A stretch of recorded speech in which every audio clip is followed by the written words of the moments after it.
How does one harmless work chat and a joke about my husband being a zero end with a stranger handing me divorce papers in my office? Why did he stay quiet, let me drag his name through group chats and family dinners, only to answer me in public with documents instead of a fight? What if the villain in my story was never him at all, but me trying to look powerful? Before we dive deeper into this story, I have one small request.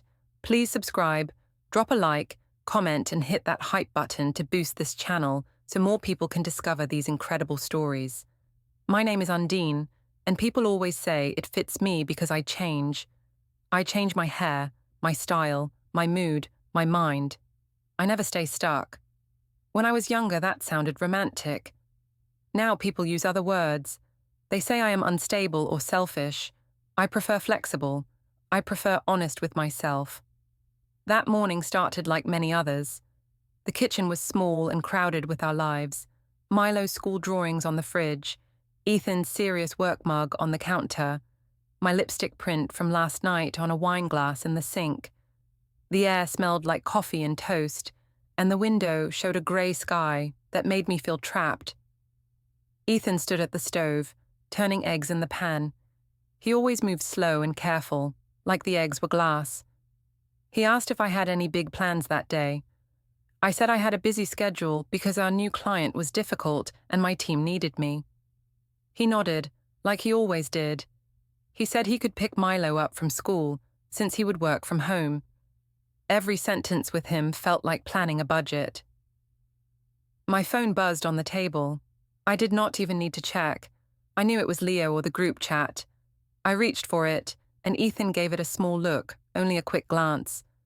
I knew that look very well. It was half worry, half tired. I asked why he was staring. He said he was not staring, only wondering who was messaging me so early. I said it was work, and he did not need to read every notification like a security guard. His shoulders dropped, and he turned back to the eggs. I opened the app while I chewed my toast. Leo had written that he needed my magic on a slide deck. He added a fire emoji and said he could not survive the meeting without me. The group chat had a meme about boring husbands. One of my friends tagged me under it and wrote that I must relate. I sent a laughing face. I told myself it was just jokes. We all hated our partners in that chat, at least on the screen. That was normal. Ethan put a plate in front of me. He said he had checked the bank account and asked if I had ordered food again last night. I remembered the late-night burger I got, after drinks with coworkers. Leo had offered to walk me to the car. It felt nice. I told Ethan it was only one order and that he should not count every dollar like that. I said he was acting like an old man with a calculator. He pressed his lips together. He said he was only trying to keep us on track because rent and school fees were real things. I rolled my eyes and told him respect follows results, and I had results at work. He did not answer. While he helped Milo with his shoes, my phone lit up again. A message preview showed from Leo. It said he hoped my zero-energy husband was not ruining my morning. The words sat there in a little grey bubble. Ethan looked over just as I picked up the phone. His eyes went straight to that line. I locked the screen too fast. It was obvious. He asked who I was talking about when I said zero-energy husband. I told him it was just a stupid joke, nothing to think about, and that he always made big drama over small things. He said quietly that it did not feel small. I said he was being sensitive and that other men would be happy if their wife was this wanted. On the bus to work, I typed fast. I told Leo that Ethan had seen the message. Leo sent laughing emojis and asked if the zero name had stuck. I said yes, that my sister even called him Zero Ethan now. I added that it fit, because he gave zero romance, zero surprise, zero risk. My friend Taryn, who was in the chat, replied that I needed someone on my level. I laughed out loud on the bus at her message. An older woman looked at me, but I just smiled at my phone. It felt good to be in that world, where I was the main character. The office was bright and loud. People walked around with coffee, talking about campaigns. Leo came to my desk and asked if I had survived my zero morning. He did it with a grin and a lean against my chair. I told him my husband was just jealous that I was the interesting one in the house. Leo said any man who had me should worship me. I knew he was flirting, and I liked it. I told myself it was just workplace fun. Everybody needed a little spark. We spent the morning sending files back and forth, both in email and in chat. In between, we sent dumb stickers and inside jokes. When I had to approve a design, Leo sent a message that said if I approved him as my work husband yet. I answered that my real husband gave zero competition. I wrote 0 in every way, and then added a row of laughing faces so it looked like a joke. Part of me did mean it, though. At lunch, I sat with 2 other women from the team in the break room. They were both scrolling on their phones. I showed them a cropped screenshot of a chat line, the part where Leo called Ethan jealous. I did not show my own words. They laughed. One said her man also acted like a baby over nothing. Another said men who complain about chat are usually guilty themselves. I like that idea. It took the light off me. I told them Ethan checked our account and our phones like a little officer. They said I deserved better. One joked that I should upgrade to Leo. I made a face that said maybe. In that moment, I knew I was building a story where Ethan was the villain. I knew I was feeding it, but I also felt strong and admired, and that feeling was like sugar after a long fast. I told myself that it was only words on screens, and that if Ethan wanted respect, he should act less boring. When I got home that evening, the apartment felt cooler. Ethan was at the table with his laptop open. Milo was drawing on the floor. Ethan asked how my day went. I said it was fine and that we were all excited for the new client. I did not ask about his day. I went straight to the bedroom to change, checked my phone, and smiled at more messages. Leo had sent one more line, that he could not believe I settled for 0 Ethan when I clearly was a 10. After dinner, I went to shower. I left my laptop open on the couch, still logged into the chat app. When I came out with my hair wrapped in a towel, the living room lights were lower. Ethan stood near the couch, and my laptop was closed. He said Milo was asleep and that he was going to bed early. His voice was flat. I said okay, and asked if everything was all right. He said he was fine, just tired. Then he walked away without another word. Later, when I lay in bed scrolling, I heard a small sound from the other room. It was the soft click of his phone camera. I did not think much of it. I told myself he was maybe taking a photo of Milo sleeping, or saving a recipe, or something boring like that. The idea that he might be taking a photo of my screen did not stay long in my mind. I pushed it away. I preferred the story where I was in control. A few days later, the 0 joke had become part of our language at work. It was not even my idea anymore. It belonged to everyone, and that made it feel safe to me. If other people laughed, then it could not be that bad, right? That is what I kept telling myself. The break room smelled like burnt coffee and microwaved noodles. People were half awake, half scrolling. I was leaning against the counter, stirring sugar into my cup, when one of my coworkers showed me a meme on her phone. It was a picture of a man lying on a sofa with the words, energy, 0, ambition, 0, romance, error, written on it. She had tagged me under it in our private chat. I laughed and said it looked like my house.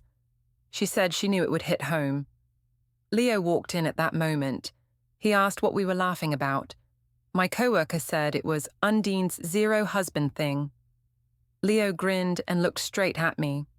He asked if my 0 Ethan had done anything romantic this week, or if his score was still at 0. I lifted my cup like a toast.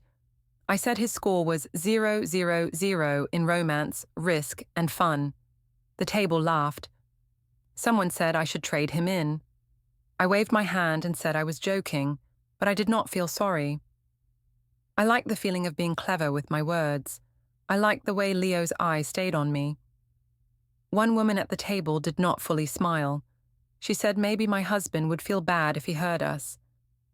I shrugged and answered that he should not act like a zero if he did not want to be described as one. Leo said he wished he had a wife who spoke so openly. That little comment warmed my chest. It made me feel like I was bold and honest, not cruel. By the time lunch came, I had already told the zero story twice. Once in the break room, once in the hallway to another colleague, who said she would die if her partner called her a zero. I said men needed to hear the truth, or they would never grow. I believed it halfway. The other half of me just wanted to look strong. That weekend, I had planned lunch with my mother and my sister at a family restaurant.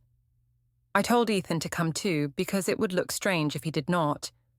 He hesitated and asked what for. I said my mother had not seen Milo in a while and that it would make things easier if we all came together. He said okay, and we dressed Milo in his nice little shirt. The restaurant was loud and full of families, kids running between tables, waiters carrying big plates of pasta. We sat at a long table near the window. Daphne looked at Ethan, then at me, like she was measuring the air between us. Taryn was glued to her phone, filming little bits for her stories. My mother asked Ethan how work was. He spoke about a project and some system update. It was the usual boring, stable talk. I checked my phone under the table. Leo had written that he missed my face already, and that his day was zero fun without me. The timing made me smile. At one point, my mother turned to me and asked if Mr. Zero Energy had taken me out anywhere nice lately. She used the exact words from my texts. My eyes went wide for a second, then I laughed and said yes, that was our new joke. Ethan looked up from his menu. He asked what Mr. Zero Energy was supposed to mean. Daphne answered before I could. She said it was just a funny nickname because he liked to stay home and talk about spreadsheets. Taryn lifted her phone and said she wanted to record our family roast. I could have stopped it. I could have said it was too much. Instead, I leaned in. I said that in our house, the energy level was a strong zero. I tapped the table like a game show buzzer and said he had 0 surprise dates, 0 gifts, 0 excitement. Milo giggled because everyone else laughed. He repeated Zero Daddy like it was a cartoon name. My mother and sister laughed louder at that. I saw Ethan's face change. His smile faded, and he looked down at his napkin. He asked very calmly if we were done making him a joke for the day. He did not raise his voice. He did not swear. He just sounded tired. I rolled my eyes and told him we were only teasing. I added that other men would love to have a wife who cared enough to push them to be better. Daphne nodded and said he needed to lighten up. Taryn said her followers loved a good zero husband joke and that it was relatable content. She said no one would know it was him unless he made a big scene. Inside, I felt a little stab when Milo said Zero Daddy again and looked confused about why Ethan was not smiling. But I pushed it away. I told myself that if Ethan learned to take a joke, Milo would not be bothered. I also told myself that if Ethan had more value, no one would use zero on him. It was easier to think that way. On the drive home, Ethan was quiet. Milo fell asleep in his car seat. I scrolled my phone, answering messages. Taryn had already posted a blurry video from lunch with text over it that said, "When your brother-in-law is a 0, but the food is a 10. She tagged me, not him. My stomach twisted for a second, but I still hit like. When we parked at the supermarket, Ethan said we needed groceries. I agreed. Inside, the bright lights and rows of food made everything feel normal again. After we filled the cart, he asked if we could talk in the car before we drove home. His voice was not angry, just firm. That almost annoyed me more. We sat there in the parked car, the bags between us. He rested his hands on the steering wheel and asked why I kept calling him a 0. He said he had seen the messages, the memes, the way I laughed with other people. He said he felt humiliated, not teased. I told him he was overreacting. I said everyone joked about their partners and that he was acting like a child. He asked if I would like it if he called me a 0 wife to his coworkers and family. I said it was different because men needed a push. He shook his head and said disrespect was still disrespect, no matter who did it. I said he was twisting things. I told him the real problem was that he was jealous of my attention at work and that he was trying to punish me for being more social. He took a slow breath and said he was not jealous, he was hurt. He said he wanted me to stop talking about him that way, in front of others and in my chats. I answered that he had no right to control my phone or my jokes. I said honestly that if he did not want to be seen as a zero, he should act like more.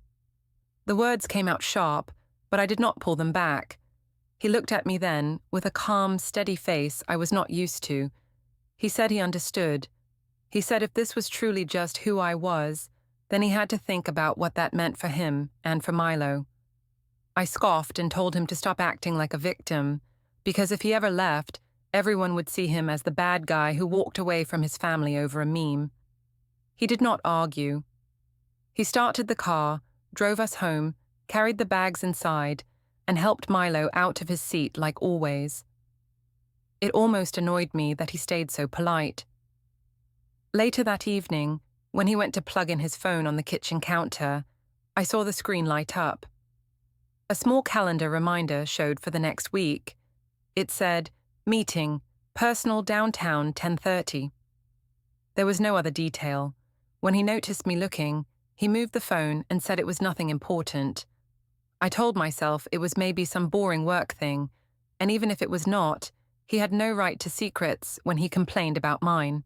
The day of the rooftop bar event, I felt like I was stepping into my real life and leaving the boring home version behind. At home, I was a wife and a mother, surrounded by laundry and grocery lists.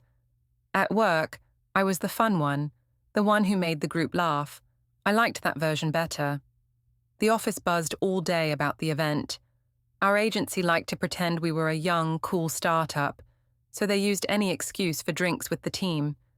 People came to my desk and asked what I was wearing, if Leo would be there, if I would bring my zero husband. I rolled my eyes and said I might drag Ethan along so he could see how people with real energy had fun. They laughed and said they could not wait to meet him.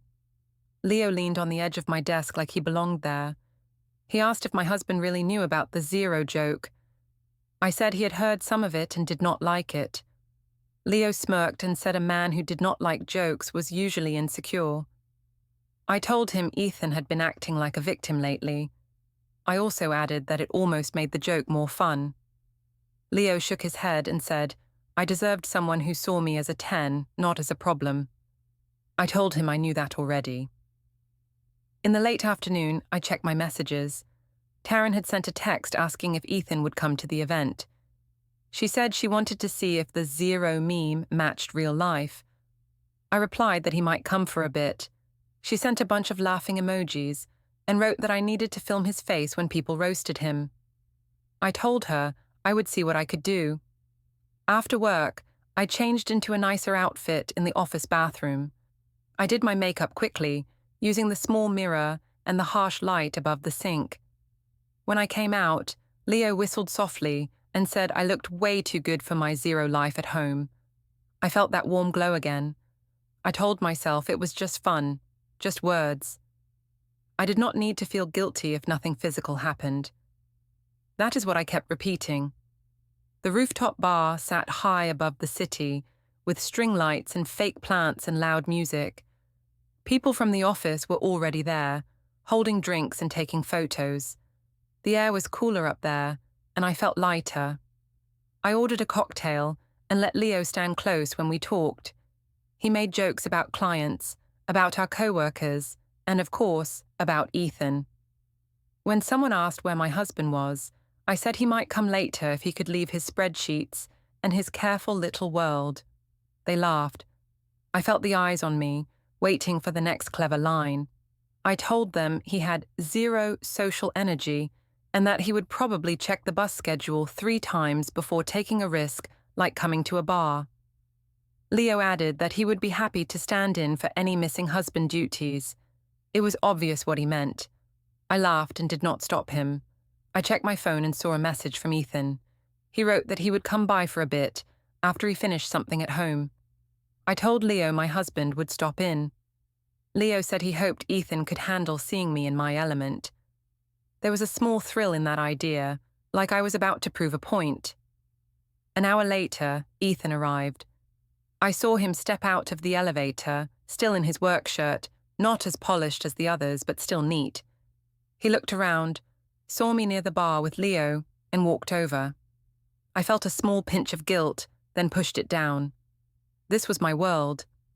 I introduced him to a group as my husband. Someone asked if he was the famous Zero they had heard about. They said it with a joking tone, but the word hung there like a sharp edge. Ethan gave a small, polite smile and asked what that meant. Before I could answer, one of my coworkers explained that it was our little joke about his energy level. I laughed and added that he had 0 romance, 0 adventure, 0 risk, just to keep the tone light. People chuckled. Leo stood behind me, close enough that I could feel the heat from his body. Ethan did not raise his voice. He simply said he did not think being called a Zero was very funny. I shrugged and said he was being too serious. I reminded him that everyone joked about their partners, and that it made me feel closer to people at work. He said it felt like I used him as a toy for my social life. I answered that he was being dramatic, and that if he did not want to be part of the joke, he should try being more exciting. Someone took a group photo near us. In the picture, I stood smiling with my drink, Leo's hand resting casually on my lower back. Ethan was in the background, half turned away, his face tight. I did not notice that detail until later. In the moment, I only saw myself, hair just right, dress flattering, eyes bright. I posted it to my story with a caption about work family and tagged a few people. I did not tag Ethan. As the evening went on, Leo got more touchy. He leaned in to whisper comments in my ear. He brushed my shoulder when he laughed. Once, when Ethan was at the other end of the bar, Leo asked if I ever got tired of carrying a Zero. I smiled and told him sometimes I did. There was a part of me that wanted Ethan to see this, to get jealous, to finally fight for me. I thought jealousy would prove I mattered to him. I told myself that twist made everything fair. At some point, Ethan came back to my side and asked if I was ready to go home. I said I was having fun and did not want to leave yet. He said Milo would be asleep soon, and he had hoped we would both be there. I told him he could go ahead, that I would take a ride with a coworker later. His jaw tightened, but he nodded and said he would see me at home. When he left, Leo asked if the Zero was upset. I said he just did not get it. I stayed another hour, laughed louder than I felt, and pretended I did not see the strange looks from 1 or 2 coworkers who seemed less amused than before. By the time I got home, the apartment was quiet. The lights were low. Milo was asleep. Ethan was in the guest room, not in our bed. I stood in the doorway and asked if he was really going to sleep there now. He said he needed space. He said he could not unhear his own wife calling him a Zero in front of her coworkers. I told him he was making everything bigger than it was. I said he cared more about his pride than about me having friends. He did not start a fight. He just listened, and then said he had heard enough to understand where he stood in my life. He added that he would not argue with me in front of Milo anymore. I answered that if he kept acting like a victim, people would believe I had to do what I had to do. Later, when I went to get some water, I noticed the faint glow from under the guest room door. Ethan sat there with his laptop open, typing slowly. The screen showed a spreadsheet with dates and short notes. I could not read much, only lines of text and little numbers. The printer in the hall gave a small click and pulled out one blank page before stopping. He turned it over and placed it face down on the table. I told myself he was probably working on some boring project, the kind he always cared about more than me. I did not ask what it really was.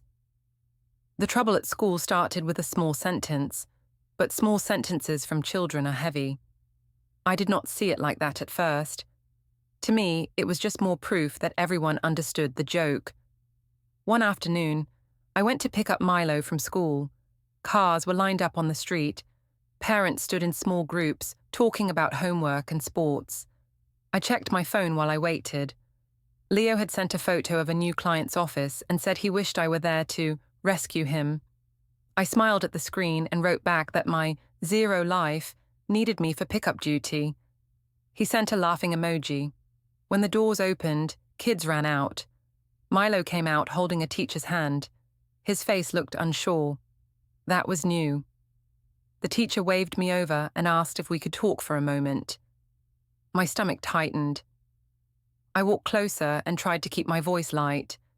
She said Milo had been repeating something in class. She said he kept calling a drawing of a man Zero Daddy, and told the other kids that Zero Daddy never does fun things. She asked if that was something we said at home. I felt a flash of irritation, not at Milo, but at her. I said it was just a silly family joke, and that we teased my husband sometimes. She looked uncomfortable and said Milo seemed confused and a bit sad when he said it. She asked if everything was all right at home. I forced a smile and answered that we were fine, just playful. I told her some people did not understand our humor because they were too sensitive. She did not argue, but I could tell she did not like my answer. She said she just wanted to make sure Milo felt safe. The word safe bothered me. It sounded like an accusation. When we left, Milo tugged my hand. He asked if Daddy really was a zero. I said it was just a nickname, like a cartoon character. He asked why Daddy looked upset when we said it. I told him Daddy was a bit dramatic and that he did not get jokes like we did. Even as I said it, something felt off. But I hated the idea of being wrong more than I hated that feeling, so I pushed it down. A few days later, Ethan's mother asked if we could come over on Sunday. She said she wanted to see Milo.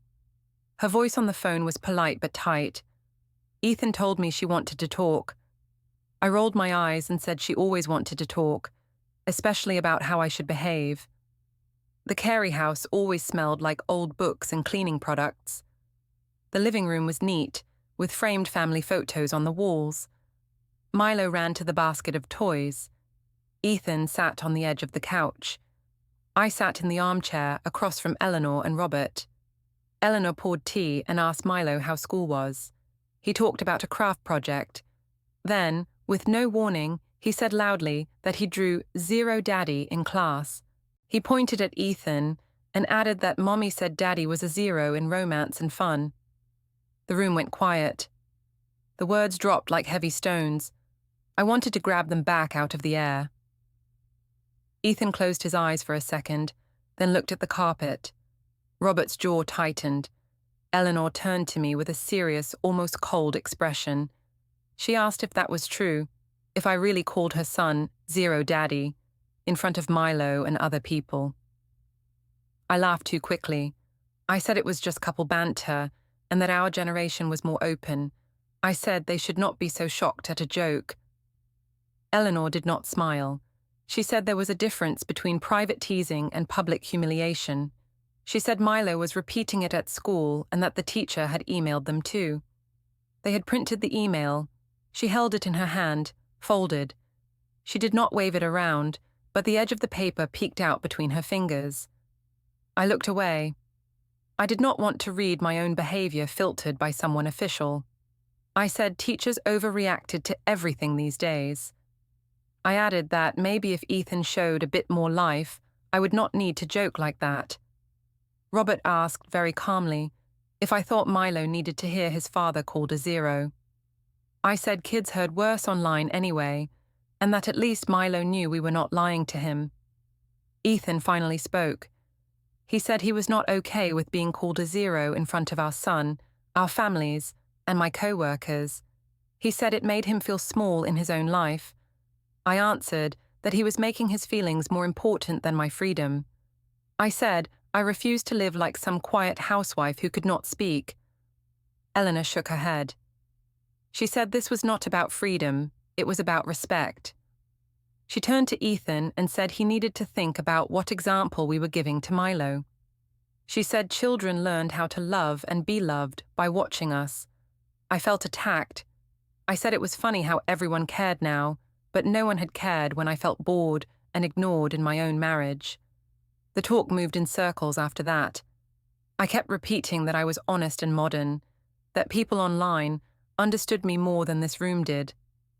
They kept coming back to Milo, to the way his face looked when he said, "Zero daddy." I grew tired of defending myself. At one point, Robert looked at Ethan and said that if things went on like this, maybe they needed to put things in writing so there would be less room for confusion. The phrase "in writing" stuck with me. It sounded cold and official. On the drive home, I said his parents were dramatic and old-fashioned. I told Ethan they were trying to turn him against me. He kept his eyes on the road and said very little. When we got home, he went straight to the bedroom. I followed him and saw that the top drawer on his side of the dresser was open. Inside was a small folder labeled "Household." Next to it was a USB stick with only a date written on it. There was also a neat stack of printed papers. I could see some lines, but not the details. My chest tightened for a second. I asked what all that was. He said it was just some household things he wanted to organize. He closed the drawer and then, very calmly, locked it with a small key I had never seen before. The click of the lock sounded louder than it should in the quiet room. I told him it was cute that he suddenly cared so much about files. I joked that he must be starting a fan club for my zero comments. He did not laugh. He said he was getting things in order. He said he needed to be prepared for different futures. I threw my hands up and asked if he was threatening me. He said no, he was just learning from reality. That night, I tried to start a fight in the hallway. I told him he was turning everyone against me, that he had twisted a joke into some big moral crisis. I said he was making me into a monster so he could feel like some noble victim. He listened without interrupting. When I was done, he said he would not argue in front of Milo, and that he would not call me names. He said he was simply watching what I did and taking note. Later, when I lay in bed, I heard a soft sound from the living room. It was the faint beep of his phone. Then his voice, low and steady. He said to someone that he had collected everything they had talked about. He said he had dates, screenshots, and emails. I could not hear the other voice, but I heard him say, "Thank you for explaining my options." My stomach twisted, but I told myself he was just blowing smoke. I told myself that if anything serious ever happened, everyone would still see me as the one who tried to be happy, and him as the bitter one. That story felt safer, so I stayed inside it. The counselor's office looked soft and safe on purpose. Beige chairs, a fake plant, a box of tissues on the little table. Nothing sharp, nothing loud. It annoyed me a bit. Real life was not this gentle. Ethan sat on the sofa across from me, his hands folded, his back straight. I sat with one leg crossed over the other, my heel moving up and down. The counselor, a middle-aged woman with kind eyes, asked why we had come. She looked at Ethan first. That bothered me. He said we were having problems with respect and communication. He said he felt hurt and humiliated by some things I had said in front of others and online. He spoke slowly, like he had practiced. I watched him and thought about that phone call I had heard at night. The way he said he had collected everything. The words still echoed in my mind. The counselor turned to me and asked how I saw it. I said we had normal problems, like any couple. I said Ethan was sensitive and did not understand my humor. I explained that we joked about him being low energy, and that I used the word zero sometimes, but only in fun. I called it a communication style. It sounded smarter that way. She asked for an example. Ethan told her about the family lunch when I called him a zero in front of my mother and sister, and Milo repeated it. He described the rooftop bar, the coworkers, the zero husband lines. I cut in to say he made it sound worse than it was. I said everyone roasted their partners now. I said social media culture was different, and he was just behind. The counselor listened, nodded, then asked me if I would like it if Ethan called me a zero wife to his friends, his coworkers, and our son. I laughed a little and said it was not the same. I said women had been put down for years and were just learning to speak honestly. I said my jokes were a way to cope with feeling bored and unseen. I added that if Ethan gave more, I would not say those things. She did not let that pass. She said feeling bored and unseen was serious, but humiliating a partner in public was not a healthy way to deal with it. She used words like disrespect and emotional safety. I started to feel attacked. I said Ethan was trying to control my chat messages, my work relationships, even my jokes.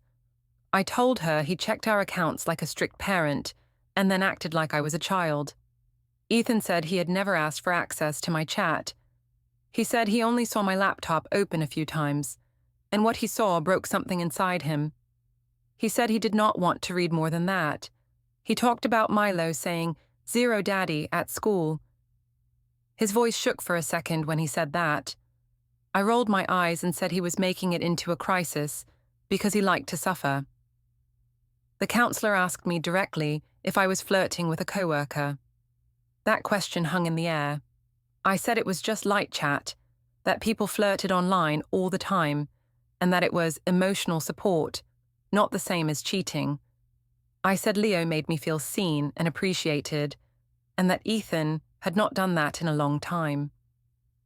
I stressed that nothing physical had happened. I wanted that barrier clear. She nodded slowly and said emotional infidelity could hurt as much as a physical one. She did not say I was evil. She just said the words in a calm tone that made them sound like facts. She asked if I was willing to stop the flirting and stop using humiliating language about Ethan, especially in front of Milo. My heel started bouncing faster. I said I did not like the way she framed it. I said calling it infidelity was dramatic. I said if Ethan had shown more energy and romance, I would not have looked elsewhere for attention. I added that I had a right to friendships at work and that I would not let a man limit my social world. It felt important to say that, to stay strong. Ethan looked tired. He said he was not asking me to stop having friends, only to stop using him as a joke and to stop letting another man talk about their marriage like it was a game. He said he wanted a partner, not a public critic. I told him he should have thought about that before he became so boring. The counselor's face tightened a bit at that. She ended the session by saying we clearly had very different ideas about respect.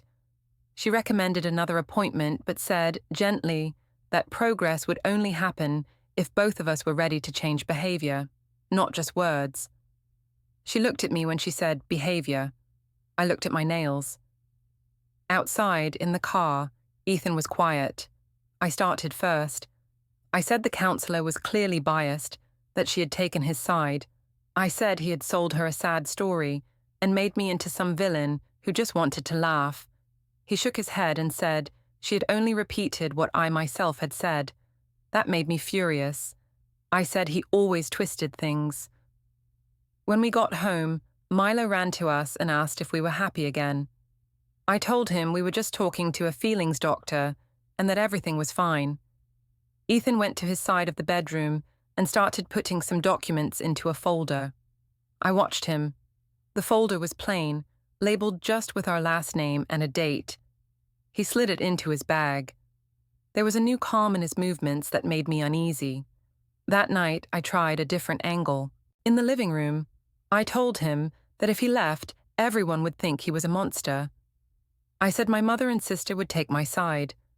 I said online, people always believe the woman in these stories. I told him he would be the man who walked out on his wife and child over a few jokes and chat messages. I thought that would scare him. He listened and then said he was done arguing about who people would believe.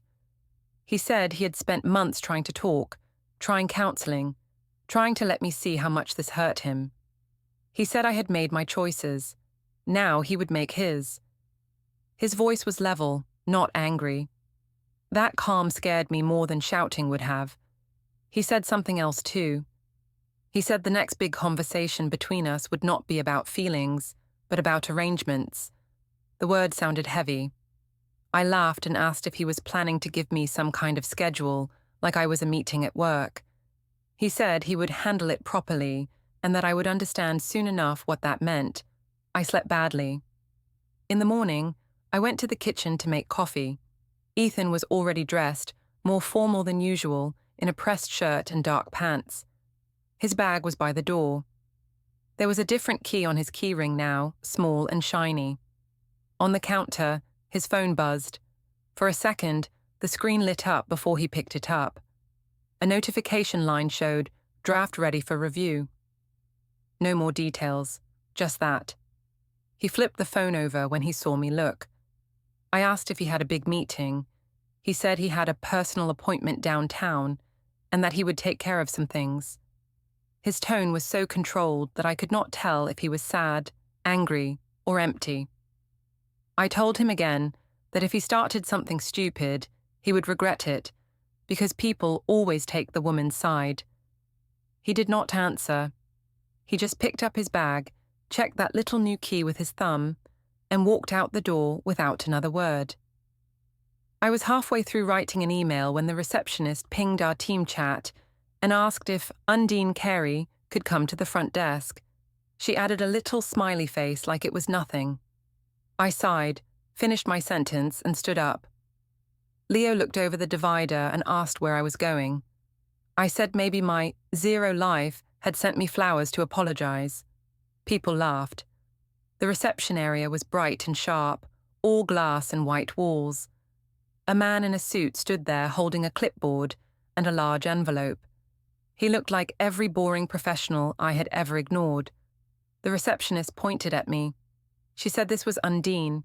He checked his paper, asked my full name, and then held out the envelope.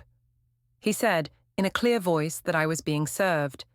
He asked me to sign a small form on his clipboard to confirm I had received the documents. My stomach dropped. I laughed once, short and dry. I asked if this was some kind of prank. He just waited, pen in hand. I signed because there were eyes on me.